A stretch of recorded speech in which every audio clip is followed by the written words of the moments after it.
Rajoy ha menospreciado al Parlamento, a sus procedimientos y a sus normas. Especialmente lo han hecho con la aprobación de los decretos leyes. Les daré una cifra. Un 34% de sus decisiones legislativas se han hecho por decreto ley, más que ningún otro gobierno en la democracia, convirtiendo en consecuencia una figura prevista para circunstancias excepcionales en la forma ordinaria de legislar, hurtando a las Cortes Generales, es decir, a los representantes del pueblo español, su función. Así que si los ciudadanos me dan su confianza, me propongo dar al Parlamento la centralidad que merece, limitar, como propone el diario El Mundo, el uso del decreto ley a circunstancias indicadas. Rajoy ha menospreciado al Parlamento, a sus procedimientos y a sus normas. Especialmente lo han hecho con la aprobación de los decretos leyes. Les daré una cifra. Un 34% de sus decisiones legislativas se han hecho por decreto ley, más que ningún otro gobierno en la democracia, convirtiendo en consecuencia una figura prevista para circunstancias excepcionales en la forma ordinaria de legislar, hurtando a las Cortes Generales, es decir, a los representantes del pueblo español, su función. Así que si los ciudadanos me dan su confianza, me propongo dar al Parlamento la centralidad que merece, limitar, como propone el diario El Mundo, el uso del decreto ley a circunstancias indicadas. Un 34% de sus decisiones legislativas se han hecho por decreto ley, más que ningún otro gobierno en la democracia. Así que si los ciudadanos me dan su confianza, me propongo dar al Parlamento la centralidad que merece, limitar, como propone el diario El Mundo, el uso del decreto ley a circunstancias indicadas para ello y eliminar las rigideces del debate parlamentario que tantas veces dificultan la rendición de cuentas. Otro de los mecanismos que nuestra Constitución recoge para que el Poder Ejecutivo no haga lo que le dé la gana al presidente de turno es el Parlamento. Se supone que por el Parlamento, por las Cortes, el Congreso y el Senado, deben pasar las leyes elaboradas por el Gobierno para ser desarrolladas, debatidas, mejoradas y luego finalmente aprobadas o no. Para casos excepcionales, así lo pone en la Constitución, para casos excepcionales, nuestra Constitución recoge la figura del decreto ley. Gracias al decreto ley, el gobierno, el que sea, el gobierno de turno, puede aprobar medidas con rango de ley sin que se tengan que debatir en las Cortes y sin que se puedan modificar los aspectos de esa normativa. O tragas o no tragas, pero aportar desde el Poder Legislativo no puedes aportar. El Congreso lo único que puede hacer es votar, aprobar o no esa medida, sin poder ejercer su labor legislativa. El Gobierno lleva un decreto, dice que es por mucha urgencia, porque España lo necesita, y tú ya llegas al Congreso y te ves en la tesitura. Si estás de acuerdo en algo pero no en todo, te va a dar igual. Tienes que votar a favor o eso no sale, porque no puedes ni hacer una pequeña enmienda, no puedes mejorar, no puedes ni siquiera debatir. Cuando un gobierno abusa de esta figura excepcional para gobernar, se deja de hablar de reales decretos o decretos ley y se empieza a hablar de decretazos. No sé si me he explicado bien. Por si acaso, le voy a pedir ayuda a un conocido que tengo para que se lo explique a los oyentes de radio, con un ejemplo del pasado. Rajoy ha menospreciado al Parlamento, a sus procedimientos y a sus normas. Especialmente lo han hecho con la aprobación de los decretos leyes. Les daré una cifra. Un 34% de sus decisiones legislativas se han hecho por decreto ley, más que ningún otro gobierno en la democracia, convirtiendo en consecuencia una figura prevista para circunstancias excepcionales en la forma ordinaria de legislar, hurtando a las Cortes Generales, es decir, a los representantes del pueblo español, su función. Así que si los ciudadanos me dan su confianza, me propongo dar al Parlamento la centralidad que merece, limitar, como propone el diario El Mundo, el uso del decreto ley a circunstancias indicadas.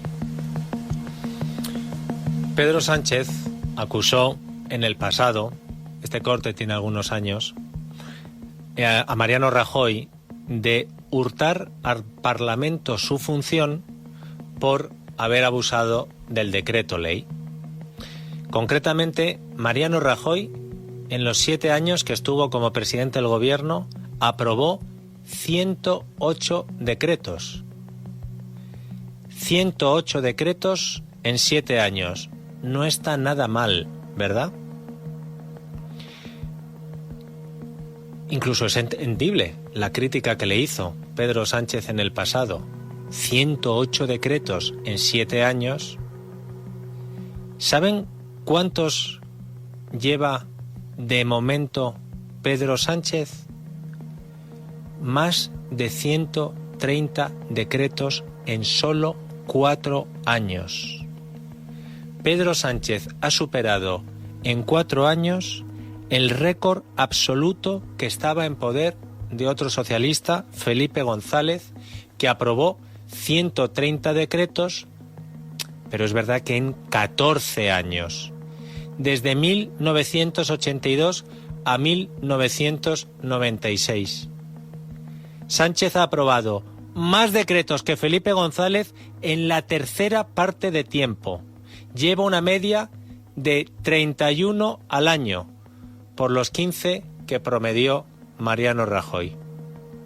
El gobierno de Pedro Sánchez hurta, usando el mismo verbo que utilizó Pedro Sánchez con Rajoy, el gobierno de Pedro Sánchez hurta al Parlamento su función, batiendo en 4 años el récord de decretazos que estableció Felipe González en 14 años.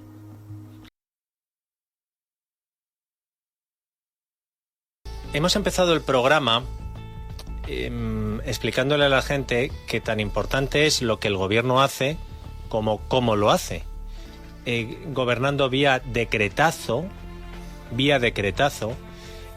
que Sánchez decía qué malo Rajoy que gobierna vía decreto, y él ha batido el récord de Felipe González, solo que él lo ha hecho en 4 años y Felipe González lo hizo en 14. ¿Y saben ustedes qué peligro tiene el gobernar vía decretazo?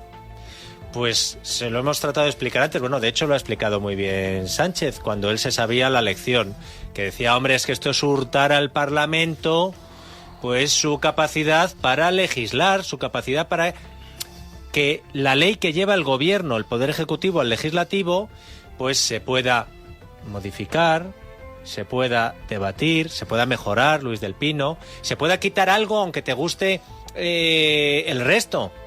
Y sobre todo, lo que puedes evitar es que te la cuelen otra vez por la puerta de atrás. Noticia de apertura de ABC ahora mismo, Sara. El Gobierno ha aprobado de tapadillo una disposición para desbloquear inversiones millonarias de Renfe en Cataluña. El Gobierno cuela de tapadillo en el decreto energético inversiones millonarias de Renfe en Cataluña, en el decreto energético. Pero ya, es que es una vergüenza que lo haga como lo hace, y es una vergüenza que lo haga aún mayor, Dieter. Porque es que resulta que en Cataluña están las 4 capitales de provincia conectadas por AVE. Se puede llegar en AVE por el Mediterráneo, a través desde Valencia o desde Alicante, por el AVE desde el Mediterráneo. Desde Madrid hay AVE. O sea, es el paraíso de la alta velocidad. Mientras para llegar a Oviedo uno tarda 4 horas y media o 5, porque llega muy rápidamente a León y luego vuelve al siglo XIX para subir el puerto y llegar hasta Oviedo parando por 27 sitios. En Extremadura tienen trenes decimonónicos y así sucesivamente. Y las inversiones Renfe las tiene que hacer en Cataluña. Pero esta gente no tiene vergüenza, de verdad. Yo espero que se pegue un batacazo, un castañazo Sánchez en las elecciones verdaderamente antológico, porque es que no merece otra cosa. No hay vergüenza, no hay ningún tipo de vergüenza. Es que ya ni se molestan en disimular. Mira, en España en estos momentos el tipo de infraestructuras que hay se divide en 3 bloques. El que tiene preferencia en el trato por parte del Estado, que evidentemente es Cataluña, la que más, pero descaradísimamente la que más. Además, cada año que pasa y siguen haciendo, por ejemplo, lo que han hecho en los últimos presupuestos presentados, los del 23, que es duplicar la inversión de Madrid en Cataluña. Dicen, no, pero es para compensar la de años pasados. Dice, oye, yo llevo viendo año tras año y siempre es igual. Se deben estar refiriendo a los años de Don Pelayo. Y las autopistas gratis, por cierto, en Cataluña. Exacto, ese es el primero de los bloques. El segundo bloque son los que, con esfuerzo de los propios ciudadanos, a la cual corresponde, a ese bloque corresponde Madrid, están pudiendo paliar esa falta de inversiones con un incremento de nivel de vida y demás, porque es verdad que fruto fruto de un modelo económico que funciona, están consiguiendo dinero propio.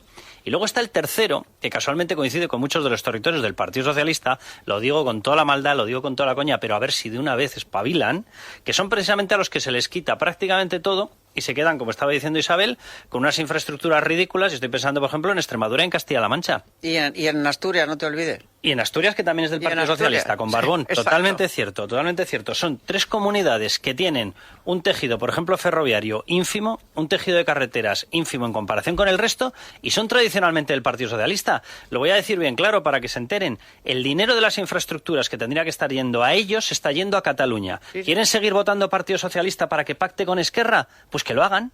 Pero es ridículo el tema. A Cataluña y a País Vasco. Lo que pasa es que como País Vasco tiene el cupo, coge el dinero de antemano, Bueno, y entonces luego, nos estafa desde el País principio a todos. Es una cosa de nacionalismo pero ya estilo PNV, que no quiere, de hecho, el desarrollo del tren de alta velocidad. Es una cosa surrealista. Ahora ya, si la que no la quería era Para esta. cerrar el caperuzón, que no entre nadie. Añadamos a esas autonomías damnificadas, es decir, esa gente que vota al PSOE para que el PSOE luego las inversiones se las quite a ellos y se las dé a los separatistas catalanes, bueno, pues que aprendan a votar, lo siento. Y ahí incluyo también a Aragón.